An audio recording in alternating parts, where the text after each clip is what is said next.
Hey everyone, my name is Utkarsh Sharma and I am a psychology mentor at Study Capital. As you know, मेरा विजेता MCQ batch which is a booster MCQ series has already started and उसका registration अगर आपको करना है so you can download the Study Capital app. वहाँ पे आप लोग देखेंगे there is a section of CVT PG crash course and वहाँ पे जब आप क्लिक करेंगे तो you will see my batch. The batch price is 1599. लेकिन अगर आप हमारे ऑलरेडी फाउंडेशन बैच के स्टूडेंट हैं so there will be further discount which will be like conveyed to you. And in this today's video you will see the live class actually. So whenever I'm like recording this video I'm about to begin the live class in the real batch so you can have an idea कि किस तरह से हम लोग इस batch में MCQ solve करेंगे and कैसे आपका रिवीजन भी होता रहेगा. And you will be getting hundreds and hundreds of MCQs on specific topics. Operant conditioning पे 100 MCQs होंगे आपके पास, क्लासिकल कंडीशनिंग में 70-80 क्वेश्चन होंगे, इंट्रोडक्शन टू साइकोलॉजी में 70-80 क्वेश्चन होंगे, रिसर्च में you will be getting 350 plus question. ये सारे के सारे क्वेश्चन आपको विद आंसर्स भी PDF फॉर्म में अवेलेबल होंगे. एंड इसी के साथ साथ आपको सारे नोट्स, सारी PPTs का एक्सेस मिलेगा, सारे PYQs का एक्सेस मिलेगा एंड मोस्ट इंपॉर्टेंट आपको रिसर्च एंड स्टैटिस्टिक्स की क्लासेस भी इसमें मिलेंगी. ऑलराइट, वो क्लासेस हमारी हो चुकी हैं बट वो रिकॉर्डिंग्स में आपके पास अवेलेबल रहेंगी. So everything will be covered. Alright, without wasting any time let's start the class.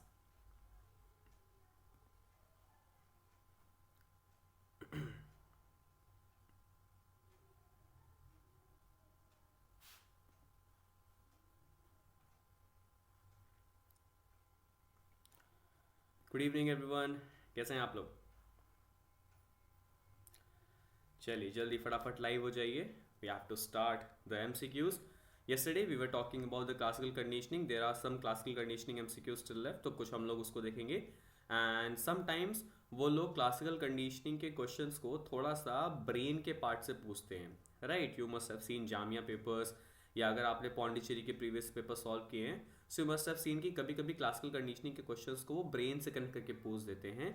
Again हम उन क्वेश्चंस को भी टैकल करेंगे so that if that question is going to be like coming exam तो आपसे वो भी स्किप ना हो. ठीक है, तो आज हम लोग वो भी थोड़ा सा करेंगे and will begin with the operant conditioning also. Alright, चलिए शुरू करते हैं with the first question. I hope आप लोग ने ऑपरेंट कंडीशनिंग अच्छे से रिवाइज कर लिया होगा. Today will complete the classical and will start the operant. Alright, so the first question is in practical terms how can classical conditioning be used to eliminate a negative habit like smoking by associating smoking with negative consequences. कैसे हो सकता है बताइए. Good evening सभी को good evening. So what will the answer of question number 37? क्या लगता है आप लोगों को क्या आंसर होगा इसका? बताइए. Option number A. Okay, everyone is saying A. Let's see.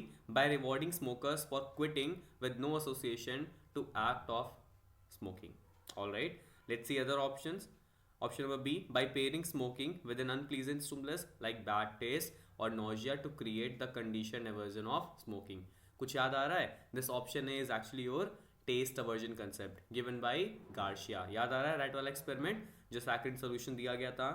Then rat को उसके बाद एक्सरे के अंदर लाया गया था and they started feeling nauseous जिसकी वजह से वो लोगों ने सैकरिन सोल्यूशन पीना छोड़ दिया था. So remember if there is any question related to drug addiction, smoking addiction, उसको छुड़ाना है अगर, द टेस्ट एवर्जन और I can say classical conditioning is the best method. ठीक है, तो कुछ भी अगर इस तरह का एडिक्शन वाला क्वेश्चन आता है एंड दे आर आस्किंग कि how do you remove it, कैसे इसको हटा सकते हैं, क्लासिकल कंडीशनिंग अगर ऑप्शन में होगा तो it is the right answer. Otherwise test aversion अगर दिया होगा, अवर्जन थेरेपी, तो भी वो करेक्ट आंसर होगा. ठीक है, गिवन बाय जॉन गार्शिया. चलिए then which brain structure is most crucial for the formation of conditioned response in classical conditioning, particularly for linking stimulus with emotional responses such as fear. तो ऐसा कौन सा brain part है जो कि classical condition में काफ़ी इंपॉर्टेंट रोल प्ले करता है एंड तब जब आप किससे कनेक्ट कर रहे हो, फियरफुल कुछ चीज़ें कनेक्ट कर रहे हो. क्या होगा इसका आंसर बताइए.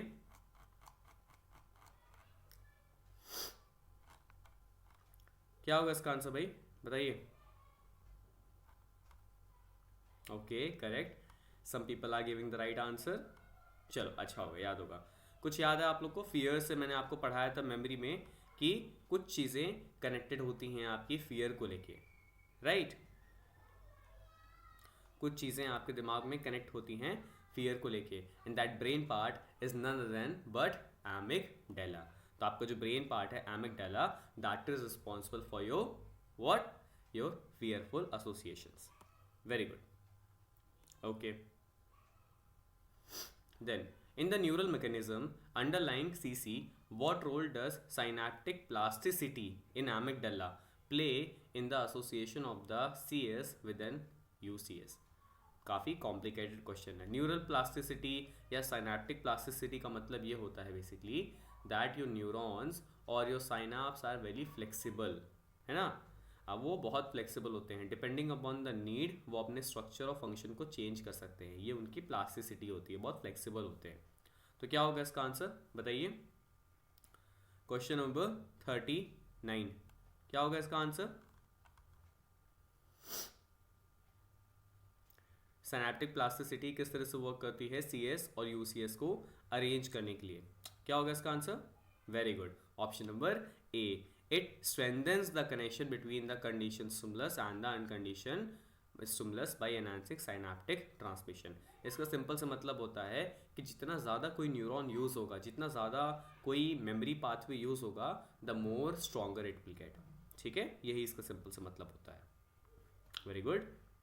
Then how does cerebellum contribute to the learning of conditioned motor responses in CC such as salivation and Pavlov experiment?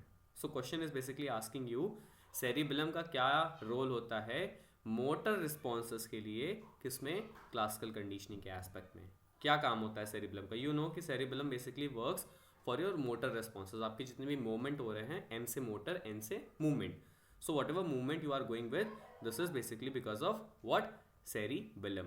So option number B is the right answer. It plays central role in conditioning the conditioned motor response like salivation and the reflexes. Very good. Option number B is the right answer. Correct. Then, in terms of neural plasticity, how does long-term potentiation in the hippocampus facilitate classical conditioning? अब आपको ये बता दूं पहले कि LTP होता क्या है basically, what is long term potentiation. Long term potentiation का मतलब होता है the more you will use something the more stronger it will gate, और यहीं से आपकी प्लास्टिसिटी का भी कंसेप्ट आता है।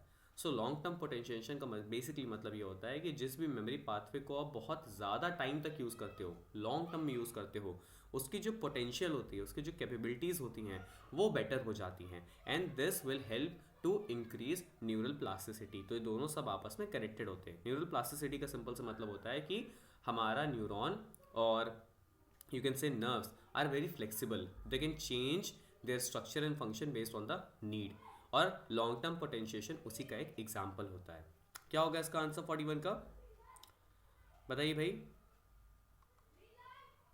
41 का आंसर क्या होगा, option number correct, A is the right answer. It leads to the strengthening of neural pathways that associate stimuli with the specific outcome. वो strong करते जाते हैं। अब again आपको अगर कुछ भी नहीं पता था कि इस ऑप्शन के बारे में, only if you know the meaning of long term potentiation, ये very important, it is a very important term, ये आपको पता होना चाहिए। ठीक है, long term में whatever neural pathways will use, they will become stronger. Okay. Then how does the role of dopamine in CC explain the process of reinforcement and reward in learning, such as when a person feels pleasure after receiving praise for their efforts? अब आपको यहाँ confuse कर देगा, because question के second line में लिखा हुआ है व्हाट, ऑपरेंट कंडीशनिंग जैसा कुछ, बट पूछ रहा है किससे, क्लासिकल कंडीशनिंग से। सो अगेन कंफ्यूज नहीं होना है यहाँ पे, सिंपली पूछ रहा है कि डोपामीन का फंक्शन क्या होता है। This is a cute question, it is simply asking you what is the function of dopamine, और कुछ नहीं कंफ्यूज होना है इसमें। अगेन एग्जाम में इस तरह के काफ़ी कंफ्यूजिंग क्वेश्चंस आपको देखने को मिलेंगे। ऑलराइट, सो कंफ्यूज नहीं होना है, just focus on the essence of the question. Very good, option number A is the right answer. Dopamine act as a neurotransmitter that signals the brain to associate condition stimulus with the pleasurable outcome. Very good. Again देख रहे हो यहाँ पे चीज़ें बहुत घुमा फिरा के पूछ रहे हैं, बट अगेन आपको अगर क्वेश्चन का एसेंस समझ आ रहा है कि what is the centrality of the question, क्या पूछ रहा है, वो कीवर्ड का अगर आपको आंसर पता है तो you can answer the question. Which of the following neural mechanism in the brain help in the process of associative learning during classical conditioning. Confuse नहीं होना है, क्लासिकल कंडीशनिंग की ही बात कर रहा है, एसोसिएटिव, पेयरिंग, कुछ भी ऐसा वर्ड होगा तो सीसी के बारे में बात होगा, particularly linking neutral stimulus to unconditioned stimulus. क्या होगा इसका आंसर, बताइए भाई, क्या होगा इसका आंसर? Question number 43, correct. कुछ लोग करेक्ट बोल रहे हैं, right. Option number B, B is the right answer. Long term potentiation increase कर देगा, एमिगडाला, हिप्पोकैम्पस सब लोग लग जाएंगे, right. And this will help you to develop the pairing. जितना ज़्यादा पेयरिंग होगी उतना ज़्यादा वो न्यूरल पाथवे यूज होगा, उतनी स्ट्रॉन्ग एसोसिएशन होगी। सिंपल, एलटीपी का मतलब याद रखो, the more you will use the more it will get better. ठीक है, समझ आ रहा है चीजें? Then in CC which brain region is involve in both processing condition stimulus and generating the appropriate motor responses? बताइए, ये थोड़ा सा डिफिकल्ट क्वेश्चन है। लेट्स सी इसको कौन आंसर कर पाता है। This is a very difficult question. I know आप लोगों को कंफ्यूजन किस में होगी। Okay, Dikshita is saying C, Tanisha is also saying C C C. अरे यार, ऐसे तो लोग कंफ्यूजन नहीं हुई तुम लोग को? मुझे लगा था कंफ्यूजन हो जाएगी इसमें। हाँ, गुड नैना, मुझे लगा था इसमें कंफ्यूजन होनी चाहिए थी। गुड गुड गुड ना ना, हाँ अब खुशी हो रही है। करेक्ट, इसका जो करेक्ट आंसर है that is cerebellum only, because cerebellum केवल मोटर रिस्पॉन्सेस के लिए रिस्पॉन्सिबल नहीं होता है, वहाँ पे आपका मोटर कॉन्ट्रेक्स भी होता है, so it will process it also. ठीक है, प्री फ्रंटल कॉर्टेक्स काम करेगा, डिसीजन मेकिंग और वो सब में काम करेगा, you are right, but main focus यहाँ पे किस पे होगा? सबसे इंपॉर्टेंट रीजन सेरिबेलम। ठीक है, तो cerebellum is the right answer. Pre frontal cortex आपका डिसीजन मेकिंग और वो सब में काम आता है, उसका इतना इंपॉर्टेंट रोल नहीं है, इनडायरेक्ट है वो, डायरेक्ट इम्पैक्ट यहाँ पे सेरिबेलम का होगा। ठीक है, then how does the brain's reward system, right, specifically the mesolimbic pathway. अब देखो, कहीं भी आपको एग्जाम में मीजोलिम्बिक पाथवे लिखा मिले, लिम्बिक सिस्टम मतलब emotions, right, happiness is a emotion, यानी एक ऐसा लिम्बिक पाथवे, एक ऐसा इमोशन सेंटर जिससे आपको खुशी फील होती है, दैट इज मीजोलिम्बिक, राइट। तो कभी भी एग्जाम में मीजोलिम्बिक देखना दिखा मिले तो always remember this is talking about some happy moments, right. Contribute to the reinforcement of the condition responses in classical conditioning. बताइए क्या होगा इसका answer,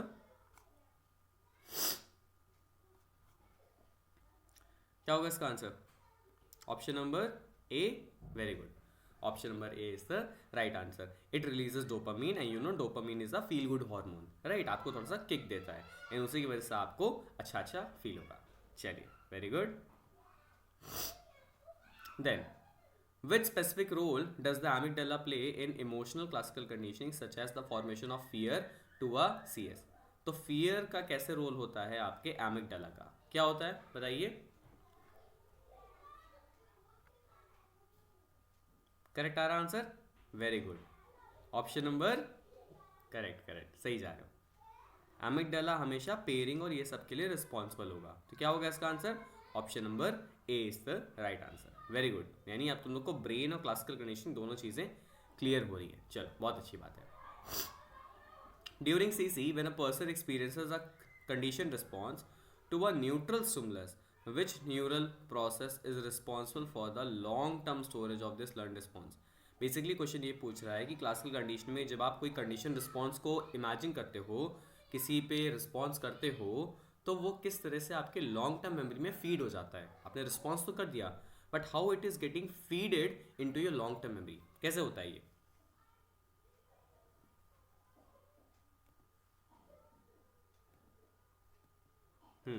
very good, long term potentiation.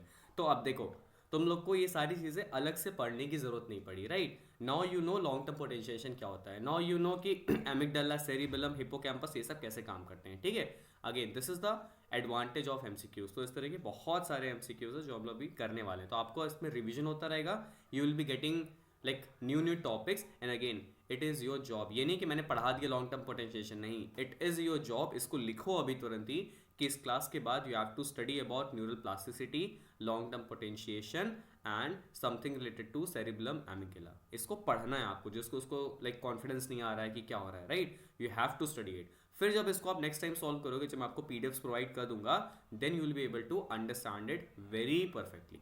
ठीक है, तो ये आपका टास्क है, इस क्लास के बाद आपको ये चीज़ करनी है। ठीक है, ओके। क्या होगा इसका आंसर भाई बताइए, ऑप्शन नंबर बी। देन अब शुरू करते हैं हम लोग operant conditioning. Clear? So operant conditioning के लिए you just have to remember 3-4 things. पहला, ये रिवॉर्ड और पनिशमेंट पे बेस्ड होता है, right? And I am assuming कि आपने रिवाइज कर लिया होगा operant conditioning, right? So operant conditioning given by Skinner, और भी बहुत सारे लोग हैं but mainly we know about Skinner, and it is basically focused on reinforcement and punishment. तो प्राइज और punishment, PP, reward, reinforcement, price, ये सब एक चीज होती है, एंड पनिशमेंट, दो चीजों पे फोकस होता है। देर आर 2 टाइप्स और ईच। हाँ गीतिका रुक जाओ, थोड़ा सब्र करो, अरे अभी पढ़ाने तो थोड़ा, राइट? सो रीइंफोर्समेंट आपके दो तरह के होते हैं, positive and negative, right? Reinforcement का हमेशा मतलब रखो, एंड अगेन आई नो कि आपकी प्रॉब्लम होती है कि सर आप एग्जाम्पल बेसिस वाले क्वेश्चन सॉल्व नहीं कर पा रहे हो, राइट? ये आपकी प्रॉब्लम है। So again we gonna be taking so many questions which are on example basis. तो आपका ये एग्जाम्पल वाला काम खत्म हो जाएगा आज के बाद से, right? You will not fear any stress related to example basis पे क्वेश्चन, कि सर हमें पता है कि पॉजिटिव रीइंफोर्समेंट क्या होता है but we are not able to do the answers और क्वेश्चंस, राइट? अब ये फियर नहीं रहेगा आपके अंदर। Clear? So reinforcement means if anything is what, increasing, कोई भी बिहेवियर इंक्रीज हो रहा है, राइट? रीइंफोर्समेंट होगा। कोई भी बिहेवियर डिक्रीज हो रहा है तो पनिशमेंट होगी। Now you have to remember, अगर कोई चीज ऐड होने के लिए बिहेवियर इंक्रीज हो रहा है so that is positive reinforcement. कोई चीज़ अगर हटाने के लिए बिहेवियर इंक्रीज हो रहा है, नेगेटिव रीइंफोर्समेंट। कोई चीज़ ऐड हो गई, बिहेवियर रिड्यूस हो गया, क्या होगा? Positive punishment. एंड किस चीज़ को हटा लिया गया, माइनस कर लिया गया, एंड उसकी वजह से बिहेवियर रिड्यूस हो गया, क्या होगा? Positive negative punishment. तो ये 4-5 पॉइंट्स होंगे जो आपको याद रखने होंगे, and will continue with many more.